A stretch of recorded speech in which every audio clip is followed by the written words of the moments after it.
ఢిల్లీలో 3G ప్రభుత్వం నడుస్తుందని హోంమంత్రి అమిత్ షా అన్నారు.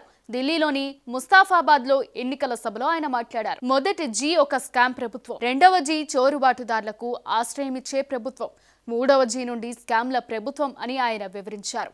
ఫిబ్రవరి 8న ఈ ప్రభుత్వం మారనుంది. రాబోయే బీజేపీ ప్రభుత్వం బంగ్లాదేశీయులు, రోహింగ్యాలందరినీ ఎంపిక చేసి బహిష్కరిస్తుందని చెప్పారు.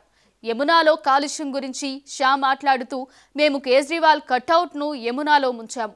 ఈ కటౌట్ను కూడా ఎయిమ్స్లో చేర్చాల్సి వచ్చింది. హర్యానా ప్రజలు యమునా నదిలో ఎలాంటి విషాన్ని కలపలేదు అని అన్నారు. కేజ్రీవాల్ కాలుష్యాన్ని జోడించారని విమర్శించారు. ఢిల్లీని కాలుష్య రహితంగా తీర్చిదిద్దుతామని హామీ ఇచ్చారు. అవినీతిపై షా మాట్లాడుతూ, ఢిల్లీలో 1000 కోట్ల కుంభకోణం జరిగింది. 2000 కోట్ల లిక్కర్ పాలసీ, 28,000 కోట్ల వాటర్ బోర్డ్, 4,500 కోట్లతో రేషన్ పంపిణీ, 1,300 కోట్ల క్లాస్ రూమ్స్, ఇలా ఎన్నో కుంభకోణాలు జరిగాయని ఆరోపించారు. ర్యాలీకి వచ్చిన ప్రజలను షా, మీ ఇల్లు 50,000 గజాల, లోపల డిజైనర్ మార్బుల్ ఉందా, 15 కోట్ల విలువైన ఫర్నిచర్ ఉందా అని ప్రశ్నించారు.